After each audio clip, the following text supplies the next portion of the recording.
Hello and welcome to episode 23 of Dynamically Spoken, the weekly Guild Wars 2 PvE podcast brought to you by Guildmag and hosted live by Sitting on a Couch Gaming. As always, joining me today we have Jason and Steve, so say hey guys. Hello! What's going on, peoples? And quickly, for those who are watching the recorded version, you can catch us live every Friday at 5 PM Pacific Daylight Time, which if you're in Europe is midnight GMT, which is leading into the Saturday morning. And of course, that's live on twitch.tv/SOAC Gaming. So this week we are going to be talking about essentially the whole of the August updates. Since we weren't here last week, we're going to spend a little time kind of giving our views on the Jubilee patch, and then we will move on to the upcoming Queen's Speech patch and do little bits regarding stuff that's happened last week as well. So, lots to talk about. One quick announcement before we do begin is we have re-enabled the iTunes feed for this podcast, so if you enjoy listening that way, you can search for Guildmag or Dynamically Spoken on the iTunes store and subscribe that way. You evil Apple people. Oh, sorry. Where did I don't know that where that came from. So, before we begin, we will start with Jason with the news. Yes, we will. In fact, we just got another piece of news thanks to LiveSport and 225 in the comments, which I missed. Anyway, the Queen's Speech new content patch is going up on August 20th, and if you go on the webpage, you'll see that it's been vandalised by an in-game character called Scarlet. Well, we assume in-game. We don't know really who that is. We'll find out. As far as events go, we get a dev live stream on the 20th, and there's an anniversary tournament at PAX that was announced with this post that's going on the 31st. But as far as, obviously, it's Guild Wars 2's anniversary, we're going to get some birthday minis to celebrate our character's first birthday. Everybody gets the same mini, a mini Queen Jenna. They're doing a little bit of a change in World vs. World XP. They're adding a new World vs. World ability line, Trebuchet Mastery, and they're ending PvE culling. So no more culling in PvE. Hooray! Yeah. As far as the anniversary goes, they made some announcements, such as the fact that Guild Wars 2 is the fastest selling, at least Western, MMO out there. So, round of applause. There's a Guild Wars 2 free... Fist pump for sure. There's a Guild Wars 2 free trial on that's taking place on August 23rd to 25th, so you can sign your friends up on that. They also added a new gem store item, the copper-fed salvage o-matic, which basically is like a permanent salvage thing, and every time you use it, you have to pay 3 copper, so you don't have to get any more salvage kits, which is, I don't know, if you're into that sort of thing. Conjure Hazard also stopped by the forums a couple of times to let us know that Ascended Armor is confirmed to come out in 2013 and that Legendary Armor isn't going to be happening for a while. And he also talked about a reveal that they're going to be doing during the PvP Championship at PAX, which isn't going to be an expansion, apparently. So there we go. That's debunked. And also, a page that just went up now is, let me just get to it, is basically Guild Wars 2 Anniversary Bash, which is a party at a PvE event going on at PAX on August 31st. So if you go to PAX, you can go check that out. There's a sneak peek session. Let's go with that. A panel on the Living World, a tournament, and a party. And an announcement. Ooh. That's the news. Go for party at PAX if you're going. Back to Rohan. Alright, so... All in one breath, guys. I don't know how we did it. Just take one big suck in and there we go. Giggity. So, let's kick things off with the Queen's Jubilee then. Since we weren't here last week to cover it, we'll give some quick impressions and whatnot. We'll start with the stuff happening in the Crown Pavilion. What do you guys think? Enjoyable or grindy? Or both? Or neither? I'm really quite a big fan of it, to an extent. It's the patch I've played the most, so that's got to say something. Steve? I kind of like that we took extra time on it, because it's like we have a better chance to really get our feelings. You know, when you do and we only have a few days to play, it's kind of like initial reaction. I guess kind of like the WTF is that TV does, but I'd like having a little bit more time with it. Yeah. To really see what it's all about and if I like it or I've not. been enjoying it. The instance was great for Sota, and the dialogue in that was just really made me laugh. They did a good job. Yeah. I think also another thing with it is pretty much. It's like the a lot of people love it just because it's nonstop action. It's like a world boss on rotation. Like you don't have to go around looking for the dynamic events with the big bosses. You just kind of like wait for whatever slice of pie you have to go to do the big fights. So it's kind of cool like that. It's a ton of loot. Like the one thing I guess we could talk about maybe later is the injection of gold into the economy and like rares and stuff because there's a lot of money and a lot of stuff coming into the world. I guess they're hoping people spend it on the weapon skins and stuff, but it's still a lot. There's a lot going into the economy right now. I did get a sovereign weapon skin for myself, and then realized it didn't go with any of my armor pieces. Was it like a quick one? Did you like just go in and you're like, oh, I like this? I just saw it. I was like, it's so hot, and then I bought it. No, that doesn't fit. So that was just in my bag forever. So now you gotta buy dyes and stuff. It is nice. I tried. My armor just doesn't reflect or anything. It just doesn't work. Really? Yeah. Which the one COF armor, and I just can't get a nice dye mix with it. But the sovereign weapons are very nice. See, I mean, with that, you could probably buy like some of the exotics off of the. Yeah, maybe. Yeah, and then redo it that way. Just use it. Sorry, Rowan. What were you saying about? I was just gonna say I'm kind of on the other fence about sovereign weapons. I'm not a massive fan of them, personally. That's fair enough. I don't know. We'll fight you for it. I kind of want my event weapons to be more kind of sparkly and eventful. shiny and have things going on. I wouldn't say they seem boring, but they don't seem as exciting as previous weapons we've had. You want like a 644 dubstep gun, don't you? Yeah. You want to pull one of them out of your backpack. That's exactly what I want. They're not. Speaking of which, they're not. I think last episode we kind of talked about what we think they'd look like, and for me, they haven't turned out anything like I pictured them. They're quite chunky, I think is the word I'd use to describe them. They're quite big. I was imagining them to be sort of more ornate and dainty than they are, but I don't know. What about the cultural weapons though?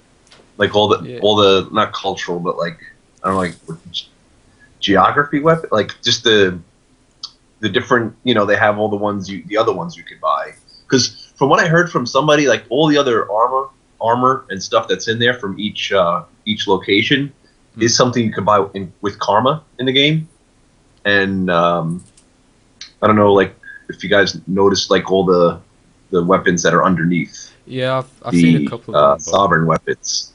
I haven't looked. Yeah, like I really like the Ebon Hawk weapons because of the black. Yeah, they were great. But from what I heard, somebody, like, if anybody had any questions, you can actually buy that with karma, I guess, at the respective locations. I'm not really sure. If you guys know, that'd be cool. But yeah. I guess maybe that's the way that they're thinking about spending the extra gold that's being injected, because it's 10 gold for each. Yeah. So. Speaking of another thing, like item we discussed last lesson. I'm not in the class. Last podcast. Raise your hand if you want to be heard. Was too much school. Was the Watchwork portal device? I think we were pretty spot on actually with how we thought it would work, being kind of like a mesmer portal that was PvE only, but one-time use and a little bit more useless. Yeah, I'm quite surprised. It's like 5G for one device, isn't it? Which, personally, I don't think that's worth it just to be like a mesmer for a few seconds.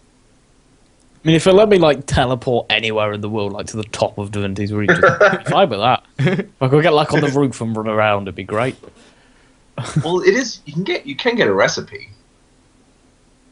Yeah. Well, it's like costly still though. No, yeah, it's basically like 5G to produce one. But it's just like it's not something many people, because obviously they don't allow it on World versus World, do they? No, it's PvE only. So like if anyone was actually going to get it, it'd be a trivial thing, and no one's going to pay 5 gold for a trivial thing. No.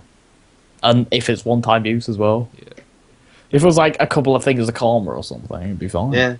The thing that's kind of annoyed me with it as well is easier to get mesmer. I kind of feel like they've been a bit lazy with it because they've just reused the Mesmer portal animation and the anomaly animation for when you're like holding it but you haven't activated it yet. I'd at least like to have seen them like make it unique to that device, but that's just another little thing that I wanted to talk about. If it was like some sort of epic finisher, like the finishers that they've added. The finishes are cool.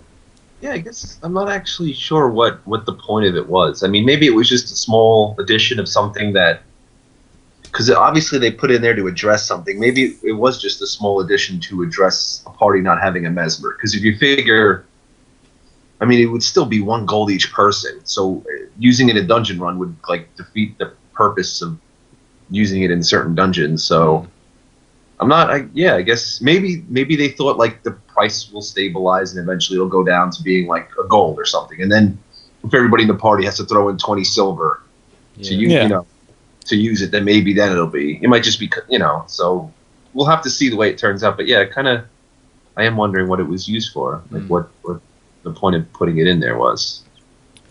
I guess we'll see.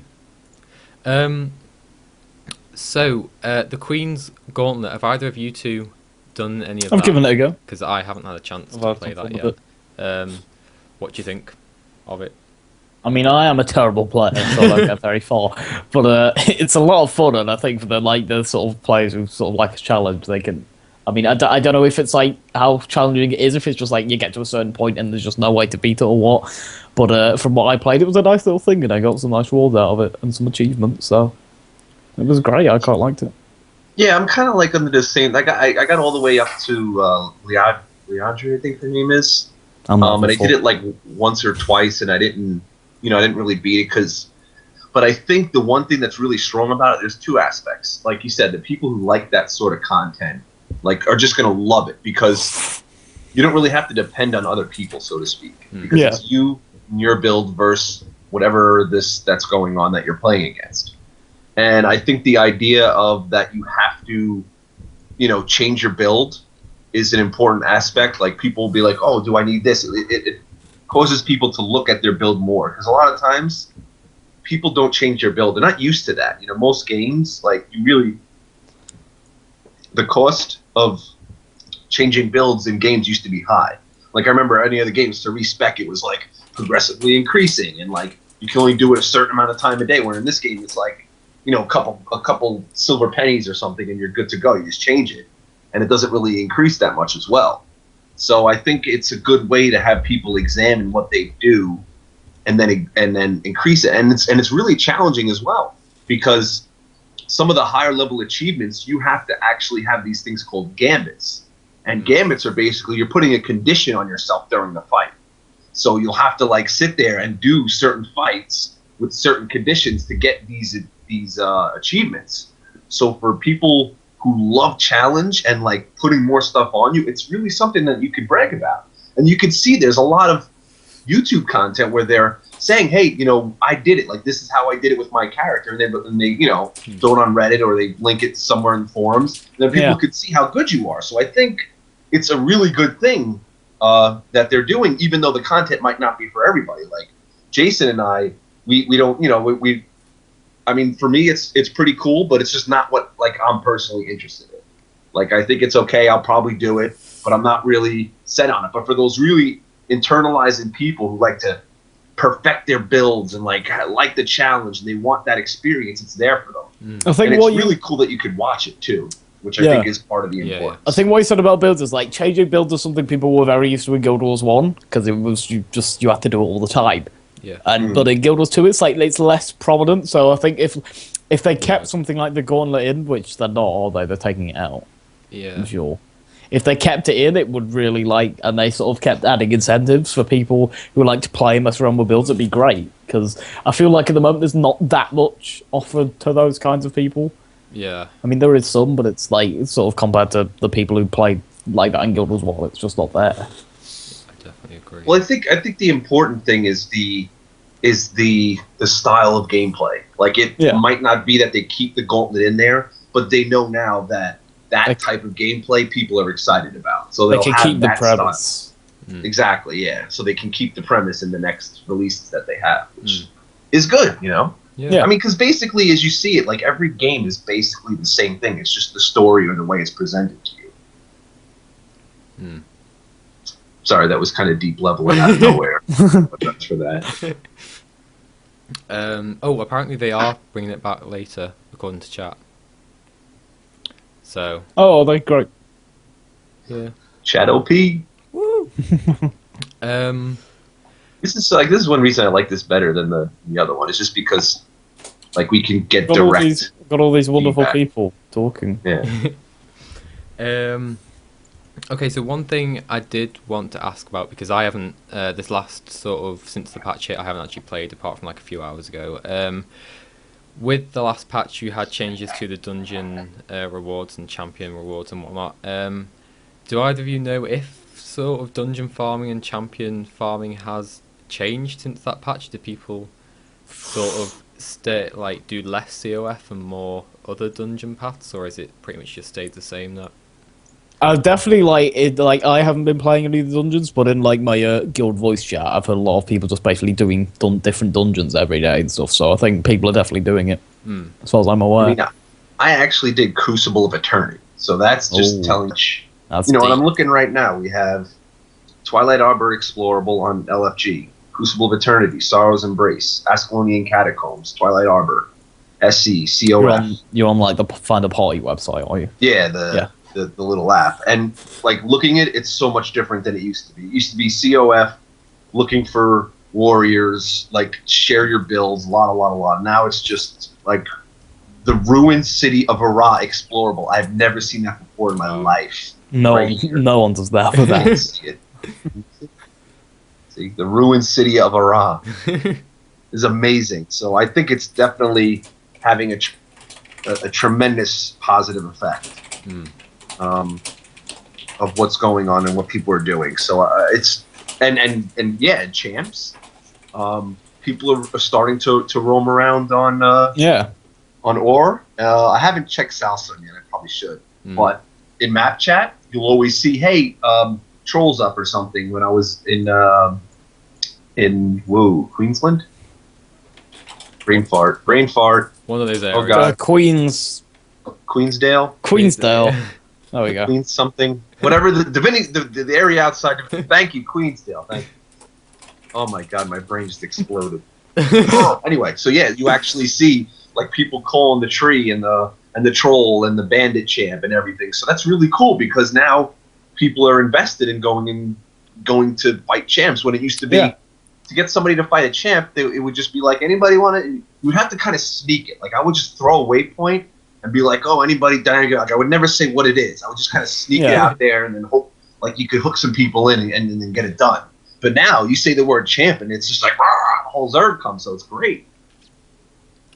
Good then. Nice. Excellent. I heard some mention of people like some. I remember reading somebody asking in net if what they were doing was an exploit. Basically, I can't really say what it is because I don't know what it is, but there's like some people going around that seem to be like going to kill a champion, but they're not completing the event or something, and it gets them more rewards or something. And I don't know what that is, but if anyone in the chat does, we can have a chat about that in a minute. So one thing I do want to ask are more casuals now coming to? There we go.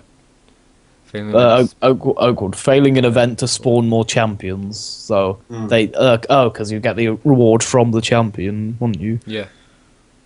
For the drop. So yeah, that makes sense. So yeah, one thing I do want to ask is, are you seeing sort of more casual players doing dungeons now because of it being sort of more rewarding? Like, what am I trying to say? You know, I mean, all I could say is that like I filthy casuals. Well, I mean, last episode we sort of discussed like whether or not it would bring more casual players into dungeons and kind of going around killing champions around Ore and sort of that. So, are we seeing sort of our dungeons like COF and really popular runs being done just by like exclusively by people who do it continually, or are more casual starting to like come into them now?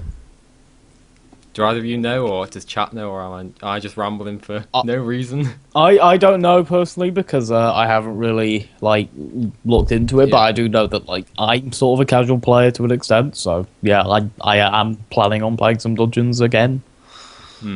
I think that's a tough question to answer in the time frame.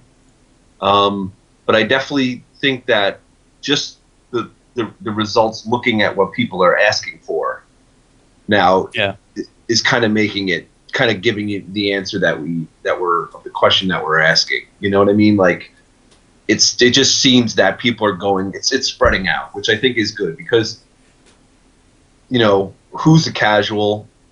I'm a dungeon casual. I'll admit it. Like I don't do dungeons that much. That's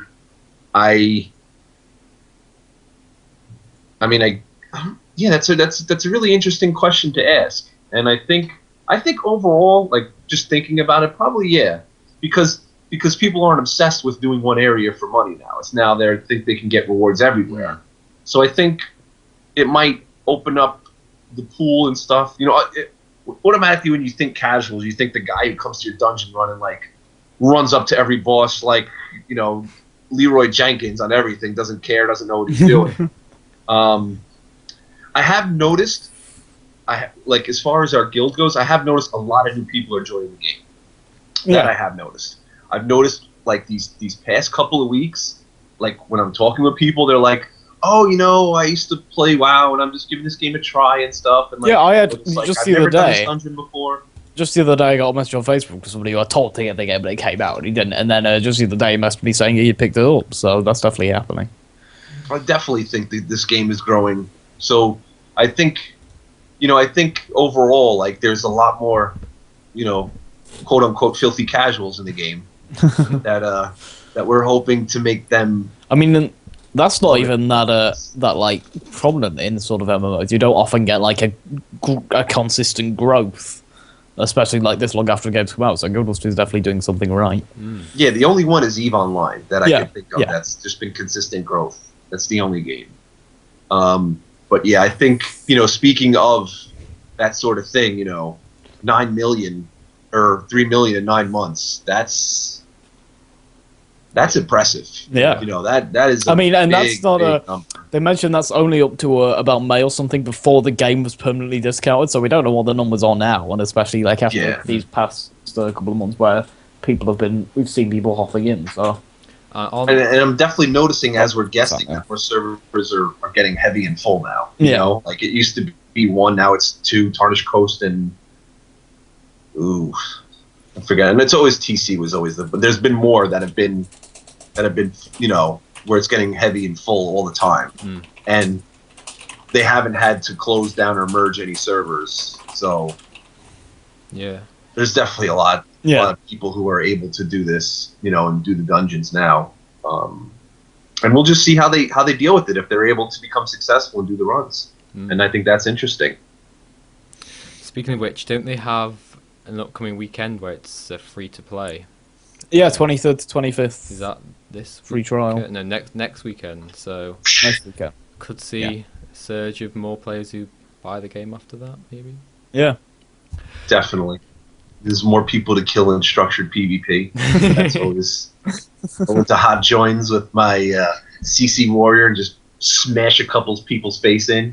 Welcome to Guild Wars 2. Still think they should get me in there as a voice actor at some point. To sort of see me like as the new PvP. I'll record my own PvP commentator lines. I'll send it to them and see if they like them. I'll come smash your face. Warrior. It's not my fault you couldn't keep the keep. Hey. Sorry, I was just saying hey to Naveen. Hi, Naveen. Hi. So, anything else to mention about the Queen's Jubilee before we move on to the Queen's speech? No. Somebody posted about the Queen's shoes and why she's not wearing shoes. The Queen's a barefoot mastermind now. Let's see. It was Cheshire? It's Fox. Fox posted the question. I don't know if Fox is still here, but the Queen is not wearing any shoes, so That's the end of that. That's it. There we go. We got it down. Okay, Queen's speech. So we basically saw in the opening ceremony of the Jubilee that an unknown female figure and the Aether Blades basically hijacked the event and attacked everyone that was there. And they took control of what they call the Watch Knights. Yeah. And we've now seen on the release page for the Queen's speech, which will be put in the show notes of the recorded version, and maybe like one of you two can link it now quickly, is that basically the page has been vandalised by a person known as Scarlet, which, putting two and two together, pretty much safe to assume Scarlet is that unknown female figure. I might be wrong on that, but I think it's pretty safe to say. Yeah. So obviously there is going to be more to this speech than just a speech. It's likely we're probably going to have some sort of confrontation with this figure, maybe hopefully leading us to learn more about sort of the Aether Blades and her and everything after, because after all, ANET have kind of said they're trying to wrap it up and bring things together, so you've actually know more about them. So I'm hoping... So I'm quite excited to see that. Yeah, hoping that when this patch goes live, we'll be able to finally learn more about that whole secret organisation. We'll see it all come together. Yeah. I'm trying to look for that webpage. It's on the official site under releases. So I'll anyway, pull up a link for you. so not only are we going Chad, help me! not only are we going to get this, but the page actually mentions that the speech itself is going to contain some sort of surprise. So before like this page It's Christmas! vandalized, there was some sort of speculation about what it might be. I think some people were going like, oh, it could be Logan and Jenna and all that. I personally don't think it's going to be that. We're having a baby! Comes out all prego. That's why she hasn't got any shoes. Nice. Swollen ankles from being preggers. Ah! I've solved it! I've solved It's it! all coming together! It is finally coming together. The suspicions. Yeah. The whole... Rumours. As the world turns. Can you imagine keeping up with the Thackeray's on Guild Wars 2? Yeah, nice timing, you jerk. Oh my goodness, I almost spit soda out of my nose. This week. This week on Keeping Up with the Thackeray's. Get like, what's his, like, he'll be like grumpy Uncle Ritlock. You gonna leave us again, you son of a gun? Oh, this is going to this week. I didn't leave you. I just had to go to the baby's christening. We were fighting a dragon. Let's Oh, turn Ritlock. that into a weekly animation. We'll Candid laughter. That would be awesome. Oh God. Keeping Yes. up with the Rit. With Well, whoever takes that idea and makes it into something, they know where to come for voices. Yeah, you have a voice actor here. Come on, guys. Who would you like to be? Would you like to be the baby and keep your voice? Like that would be awesome. Yeah. Keep the voice like it is. I'll be the child. Yeah, you'll be the baby. Like, what the? I don't know. His vocal cords matured quickly. Right. Wait, what are we talking? So, We're pretty off topic. has Yeah. anyone got any ideas So much what caffeine. the surprise might be? Like, apart from Logan and Jenna. Yeah. The baby will have Jason's hair. That'll be Of awesome. course, of course. I spelt course wrong. Great. Great. Just comes out. I don't have an idea what I just hope it's something that actually links all the stories together, because like Wood and Potatoes has talked about, if you watched him, like, I mean, he ate his words because a lot of it sort of came out and linked together, but they've done a lot of like standalone releases that, I mean, they do link together in some ways, but not really like consistently, so I'm hoping that we'll see something that really links all the stories together. Yeah. Let's maybe chat knows. Does chat know what the speech will be about? Do we have any I don't. guesses about what what it's going to be? Who's it going to be about? I think it's No quite, idea. I think it's, I would like to. I was just going to say, I think it's quite hard to guess with everything that's happened sort of in the story, like the living story. It's kind of hard to guess what, if like any of it is going to be included in the speech. Yeah, because like, I just don't feel like how they're going to link it all together, to be honest. I'm keeping my expectations low for how they're going to deliver that. Just got Gets I like, yeah, I think, I like yeah. that beat. dear Oh, the Tyrion. Queen gets assassinated halfway through the speech. Imagine that. God. A treaty. I think maybe that. Yeah, the official funding an expedition to Alona and Cantha. Ooh, that Ooh. that could be interesting because I don't know, I like think maybe it'd be an expedition to the Crystal Desert or something. maybe. Because there was that little thing, I don't know if you guys saw it, like if you glitched through the latest PvP map, you fell into like a Crystal Desert Yeah. sort of area. Like the world. Well, I mean, I think It'd be nice. like For me. well, the whole thing has been about showing that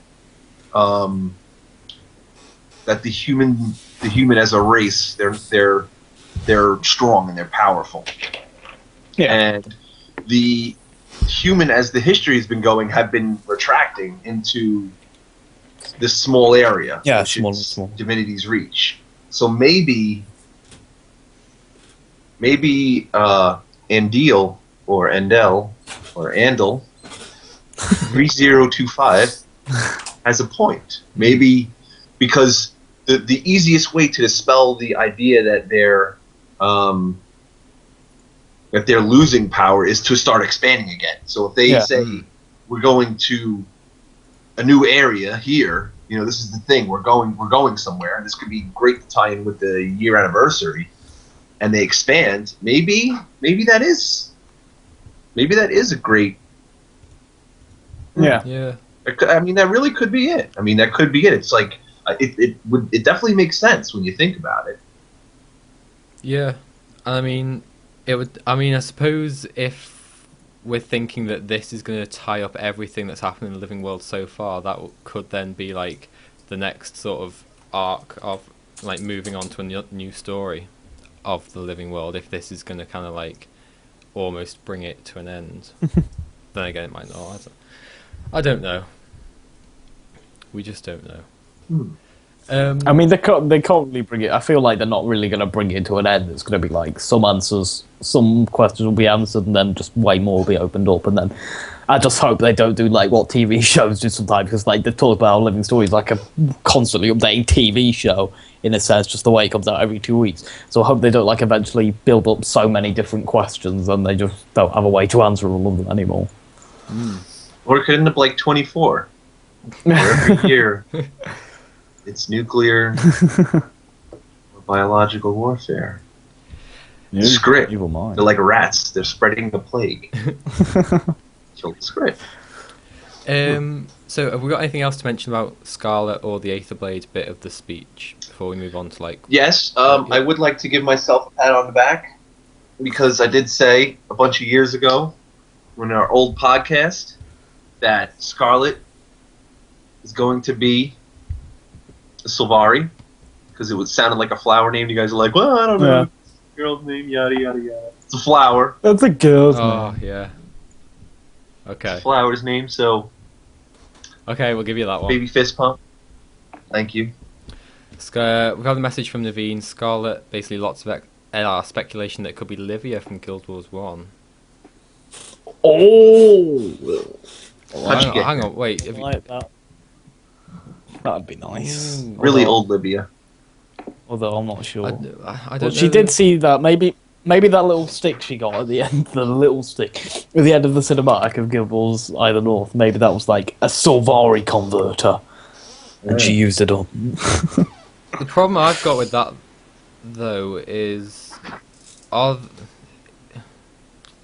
Because since Livia is the Shining Blade and they're basically there to protect the Crichton throne, is there anyone else like they'd be even... Because if they're trashing Jenna, then they'd have to be deciding to put someone else onto it. Some Sea of Sorrows spoilers. This is why I should read the book in the comments. Wait, Scarlet's mentioned in Sea of... Livia is No, supposedly Livia is, along. yeah, but Scarlet isn't.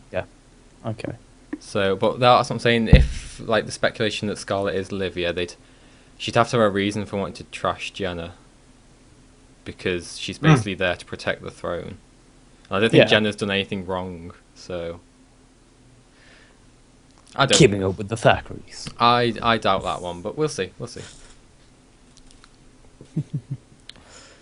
Oh, I'll have to read the crazy book. because Then. she's now a lady. I'll have to read the book. No more spoilers. Okay, so what are we up to? Okay, so the other things coming with the Queen's speech, we all get birthday presents since we're going to be a year old. Yay! Happy birthday! And my alcoholic friends are not particularly impressed with getting 9 mini Queen Jenners for the birthday. Yeah. If you could summon all 9 at the same time, that would be awesome. And they army of merge barefoot into one Jenners. big Queen Jenner. Yeah. Transformer. That would be awesome. Yeah.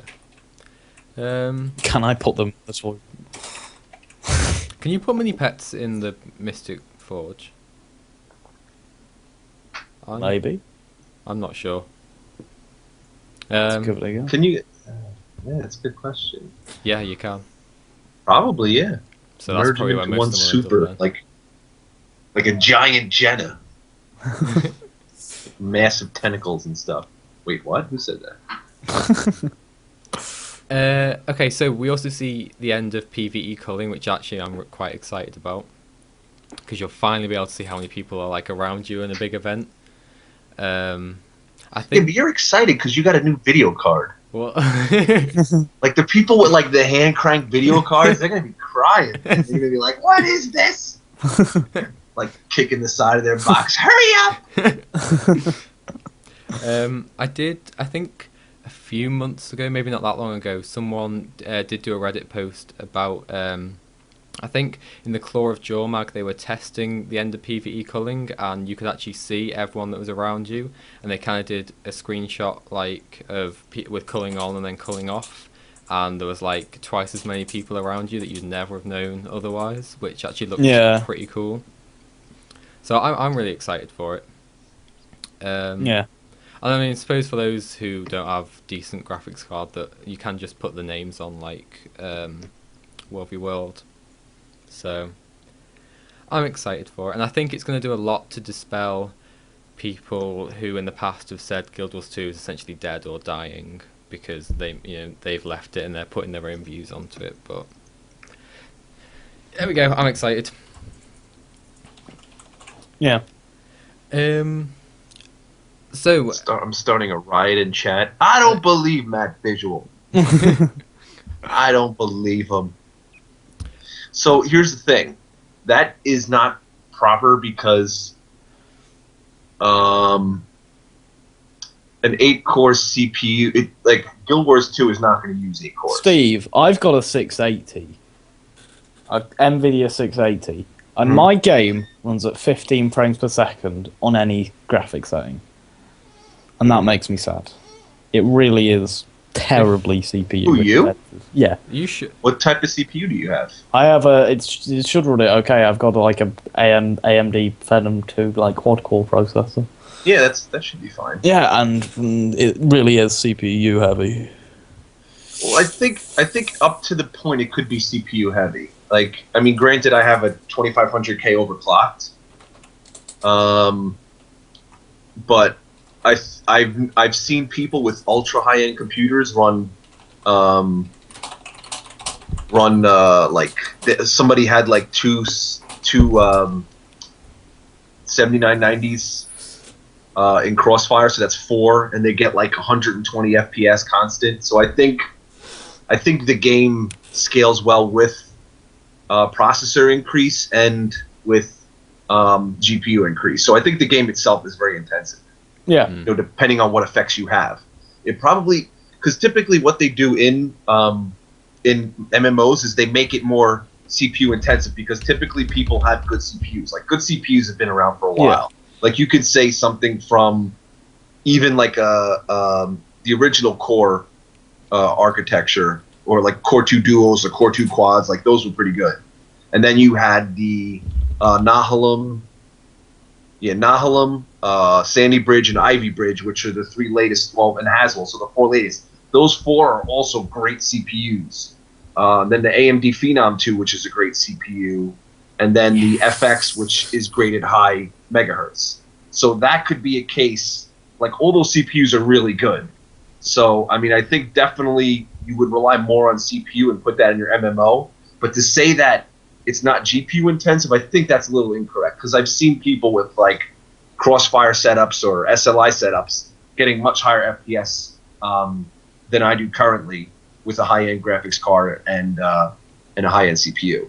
So Well, I maybe think, once you have like the CPU not holding you back, it goes up. But like, I think another problem is it's not optimized for AMD more, like in terms of processors. Like, because I know that if I switch from my AMD, like, because other people have done this, to like an Intel, even just like a low-end i5 or something, I'd get great. I know my FPS jump would be massive.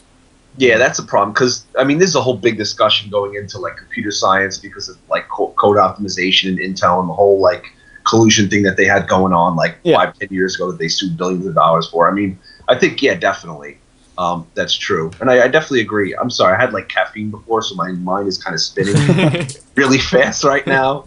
So I guess we'll leave it at that. I definitely agree that it is strong. A strong CPU will help, and that a strong graphics card will help. I think the game itself is it can require a lot. And I'm just worried, like what the end of culling for PvE, how that's going to affect people's gameplay, because it was obviously instituted for that reason.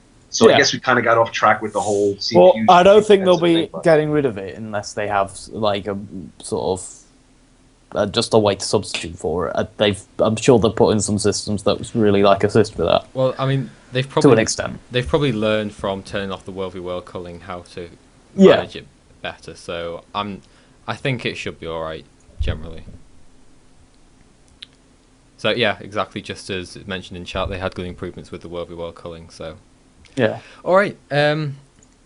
Leading on from the Queen's speech, then we have the PAX Prime weekend, where ANET is basically holding an anniversary bash, and of course the PvP Invitational tournament. For those who can't attend it, it will be live streamed from, I think it's 1 PM PDT on the 31st, and they are going to have a preview of upcoming content at 1:30. So obviously all the info will be on the release page that we'll link in the show notes. Has anyone got anything to mention about what's happening at PAX? There's obviously got that announcement going on. I mean, it's pretty self-explanatory, really. Just the bum out about having Team Curse isn't able to go. I think that's one thing that's kind of ties in with the PAX thing. But I think the new information that Live Spartan provided, like just about that they're going to have like testing events and like an anniversary party where they're going to announce something. I think that's exciting. Yeah. It's a really good time to play Guild Wars 2 because the living story is progressing nicely. Yeah. So I think it seems like they're announcing quite a lot of things like in a shorter space of time, like with the speech, then the preview, and everything else that's going with it. So exciting stuff the next few weeks. Indeed. Right, I believe Steve, you wanted to talk a little about Wooden Potato's video on the Thormanova reactor. I've never been able to say that right. I haven't finished this yet. I should have finished it. I know. I've got like 20 minutes of the way through it, so I'll be watching it in bed. I always do that one. Oh, nice. So there's. I just linked the video down in there if you guys eventually want to watch it. And I think he presents like a whole conspiracy theory of how and this I think was proven in one of the Reddit posts about how the Crucible Eternity was based off the Thormanova reactor. So basically, they're saying that the Thormanova was the principal, then the explosion happened, and then the Crucible Eternity was what I guess they learned from that, in creating a more powerful energy source. Yeah. Now, also the other thing, like it's really interesting, like because you know how he is, and I really don't want to like try to explain it because I'm not as articulate as he is. Watch the video. Yeah. Yeah, I mean, I would really encourage people to watch the video. Basically, what he's saying is there's a part of the living story for the Asura where if you choose a certain criteria, you get in this whole idea of alternate realities. And basically, the steam ogres and like all the steampunk, whatever they are, they're tied into this alternate reality, so to speak. And he's saying that perhaps what's actually happening is a result of this alternate reality and how it's affecting our reality. Like that what was presented in that Asura living story of basically what happens is you as the player character become the ruler of the alternate reality, and like that divinity's reach, the humans, everybody, everything's gone. It's like you as the player character you become this evil, like evil dictator, so to speak, which it was a cool idea because I actually ended up doing that one before. It was I think it was like my first one that I did, and I thought it was like the cool like that was when I was like, oh, the living story is amazing. I was like holding onto my chair watching this, like you find out that you are the ultimate source of the evil, and then like your Snod or Sada, I forget his name, but he's like Vice Admiral. He sounds like the evil Star Wars, like oh man, it was so cool. Like hey Zeph, what's going on, buddy? And it was so cool, and I was so happy like just to watch that whole part. And he's taken that. I mean, I thought it was the coolest part of the living story, and he's basically taking that, and then that is going to be what the living story and everything is going to turn into. What's up, Lewin? How are you? And that's going to be basically what the living story to turn into, this whole idea of like an alternate reality, and it's I don't know, it's so amazing, like what that whole idea is, and it kind of like getting off the whole fanboy, because I love wooden potatoes, and getting off the whole fanboy thing. When I was surfing through the certain areas in Reddit, people were like criticizing wooden potatoes. He said like, oh well, he doesn't have all his facts straight, and he's getting this stuff incorrect, and he's not having the right thing. You did not say that about wooden potatoes. Yeah, so but granted, he probably does get some things wrong, and I just wanted to kind of hey Teldo, and I just wanted to kind of address. So if anybody doesn't know, this is like a Team Curse raid. Zeph and Teldo are representing Team Curse, which is my favorite team, of course. Say hi to these guys. They're well established as some of the best structured PvPers in the world.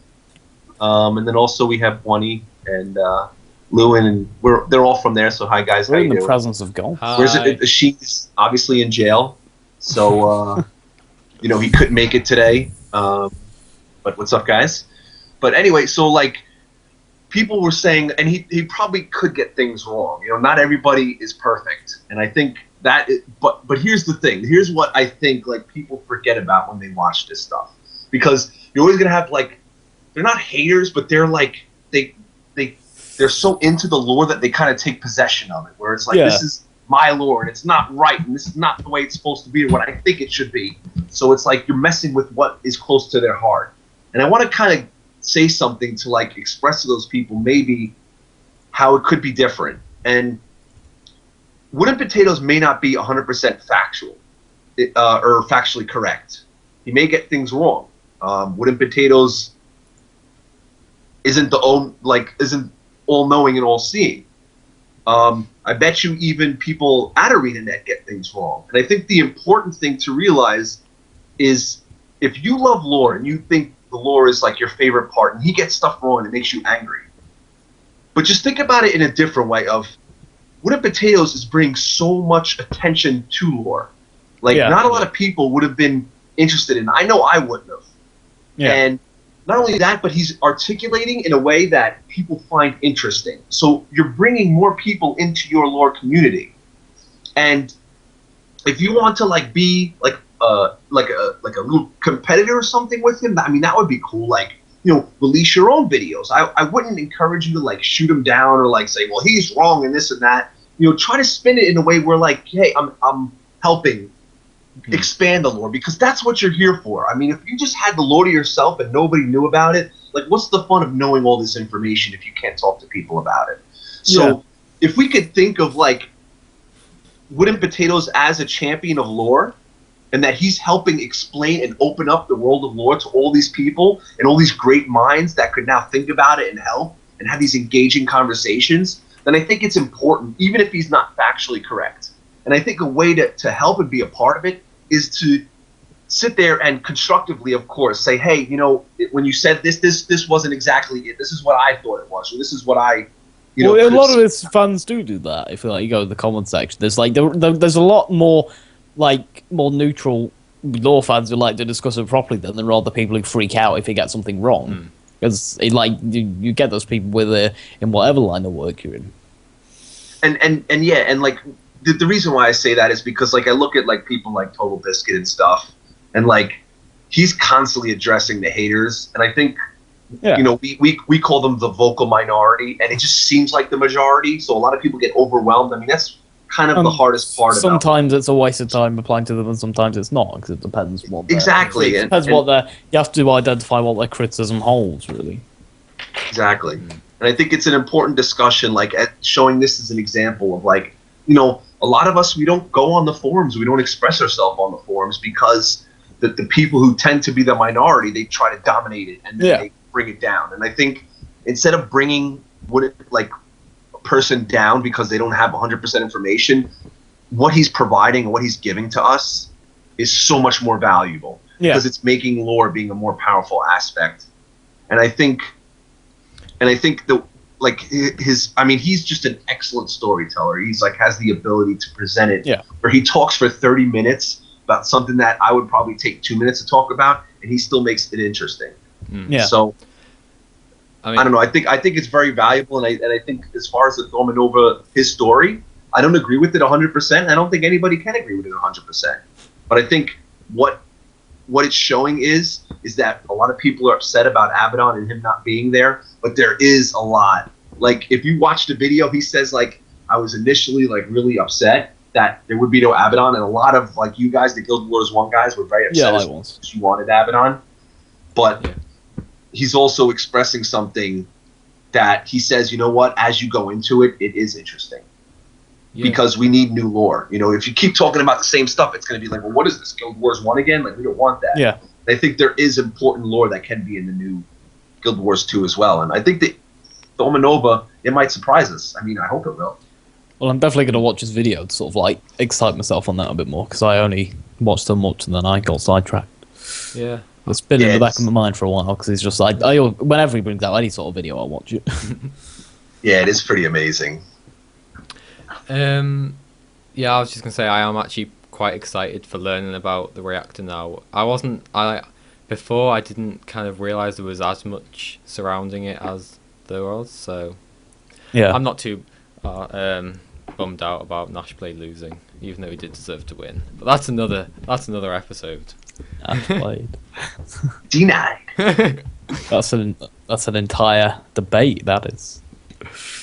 Right. I mean, he goes into like the whole like how the laser's shooting up in the sky and like I'm sorry, I just it's like it's definitely a video worth it to watch. Watch it. Yeah. You. You. Okay. Does anyone else have anything they'd like to bring out before I've got one last little thing?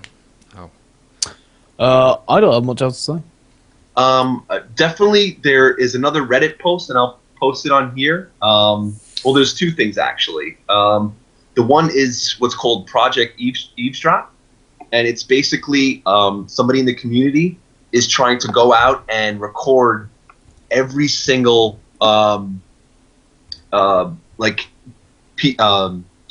NPC conversation in the game, and so it's a tremendous project. That reminds me of one. If you go behind the bank in the Vintage Reach, Lines Arch, behind the bank, there's two little kids playing Char and Human. If any of you have ever seen that dialogue, and that was added after me and some friends made our first episode of the Guild Wars 2 show that didn't go anywhere, but we interviewed one of the guys on it, Josh's daughter, and they based some dialogue in the game on it. They wrote some dialogue and they recorded it, and they stuck it in game, and we got to have a chat with some devs about it, and they thought she was really cute. It was great. Backstory. So that's that dialogue.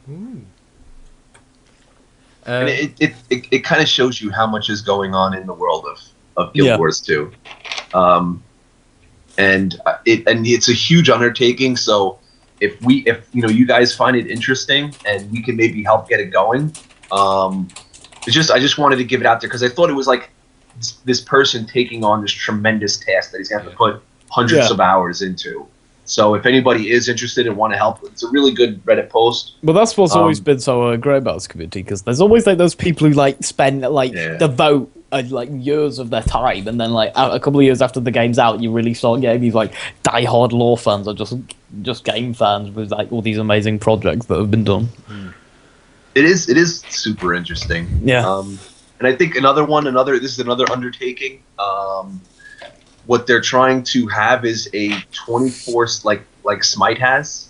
Like if you ever notice, Smite has somebody casting 24 hours a day, 7 days a week, which is quite a thing. And I think it's devoted to part of the success. And this might be something, since we have some of the SPVP guys in the chat. Basically, they're trying to create a Guild Wars 2 24/7 live stream, where if anybody wants to watch structured, they can watch it at any time. So it could be something that maybe people are interested in if you guys want to check that out. I think that I want to see the reaction of PAX and how it goes. I think it would have been better. Obviously, a lot of people do if Team Curse was there. But I think at the same time, we could see how much the community, because I personally think if Team Curse was there, the viewers will probably go up, 25% or something like this, because Curse is very, it's a very popular team in our community. But at the same time, I think also it's very important as a learning curve, because people you always have the people who look back and they say, well, I can't believe somebody didn't do this, yada, yada, yada, yada. And I think whenever, people say hindsight is 20/20. So let's not be those people who think that a mistake made is not a mistake that can be learned from. And I think ArenaNet, the scene of esports has changed a lot from what it was in Guild Wars 1 to what it is now. And I think now, you could see Nissan signed with, I think it was Curse, the League of Legends team. Nissan, not, Kingston or like a separate non-computer person signed to, and I think that shows you how big, for any guys who love esports, that shows you how big esports is becoming. We're at a rare stage right now where we can you get by a car company, multi-billion-dollar car company, nothing to do with technology. That shows you the attention that can be there. And I think it's good that Guild Wars 2 is starting and they're learning these mistakes early on of what they can make, and we just the best we can do is support what we love. And I think if we keep on buy Nissan, Zeph from Team Curse. But if you see that we have this chance now, and what we could do as a community to help bring the esports scene up, I think this is kind of again, I'm on a Jason. I can't believe you're talking about this, but we're going off in the wrong area. And we could go back to the right area of PvE. But I just wanted to bring that up, just because I think that supporting the community and bringing up Guild Wars 2 as a whole is going to help everybody, because that's the more that they can get to build on both sections of the game. Yeah, I definitely agree. Well, it's just that, because sections of the game all round have been growing like that, so it's nice to see that everybody in the community is sort of growing. Right. One thing I thought would be nice to end on then is there was a Reddit post about basically two people have made sort of a Guild Wars 2 infographic. It's about Guild Wars 2 in numbers, and it's been featured across quite a few online articles now. I think Time magazine has done an article on it and so forth. So I thought it'd be nice to read out some of the more sort of uplifting numbers that have give us an idea of what's happened over the past year. You don't really realise it until you look at it like this. So we already mentioned before then that 3 million copies sold as of January 2013. We have 5 new dungeons for a total of 14, which is not counting Fractals of the Mists. 9 new jumping puzzles, 204 new weapon skins, 58 new armor skins, 105 World v World ranks, 15 World v World abilities, 16 content updates, 3 new PvP maps, plus the whole array of like solo queue, custom arenas, leaderboards, and whatnot. 338 new achievements, 36 guild missions, and basically all of this with still no subscription fees, and there never will be. And I just think it's amazing. That's what the announcement at the PP tournament is. Subscription fees! Be honest though, would you subscribe? Though, if it did go to subscription, would you subscribe? No. I would. I don't subscribe to probably MMOs. would. That's a deal at the moment, so. Yeah, I would. So I'd be off the podcast. It's such an irrelevant question. Yeah. But it is just an alternate universe. Speaking of alternate universes. Yeah. But yeah, it's. Yeah. I mean, I'm head over heels in love with this game. I just love everything. I don't love everything about it, but I love a lot of what they do. Yeah. Yeah. What they stand for. I think that they're not tainted by the big publisher, so to speak, who's telling them like they have a lot less than other companies at least. Yeah, I think they have like their own vision and they can kind of do it because it's a success, Yeah. And Live Spartan wants to be Traherne, the chosen one. God. Salute to Traherne. Before we wave off, then I've just got to point out one technical blip I just discovered. Yeah. According to the stream, my name's Steve. Yeah. That's what I said before. And you're like, what? Kind of like. I was hoping to get away with that. Wait, hold on. I gotta hold on. Podcast does you. Change it. So yeah, I was hoping you two would Now I'm notice. Jason. Except my hair looked. No, it didn't work. I don't know how you get your hair to stay like that, dude. Well, It's so that's what I want to say that, but we might just get off topic a bit. If you want to see some real magic, though, I'll just do that for a bit. Wow. That's truly magnificent. Right. Oh, the other thing. Yeah. ESL. We forgot about ESL. Oh yeah. More structured PvP stuff. Yes. The ESL. Sign up today. Opening up. Yeah, I was going to stick that on the news, but I thought it was already over. Make sure that UAE is accepted. Yeah. Is that us done then? I think either you two got anything else to mention, or should we wrap it up? I'm out of info. I know you did, Zeph. All right. A big shout out to everyone in the chat. Thank you very much for joining us. Please do come along again next week, 'cause we do love, hearing you, reading everything you're putting and whatnot. A special mention to Naveen from Chronicles of Tyria. Do check out their website, chroniclesoftyria.com, and their podcast, cotpodcast.com, because it is a great show every time. As always, though, if you want to get in contact with us, podcast@guildmag.com is the email address for your comments and whatnot. You can also use the comment system below if you're watching on YouTube or the Guildmag website. You can also get in contact with us via our Twitter accounts. They will all be in the show notes on the recorded version. And don't forget to check out sittingonacouch.com, who are our partners, and of course guildmag.com. So that's about it from us. We will see you next week, 1 PM PDT on this channel. So goodbye for now. Goodbye. I love you guys. Less caffeine. I ran so much. I'm sorry.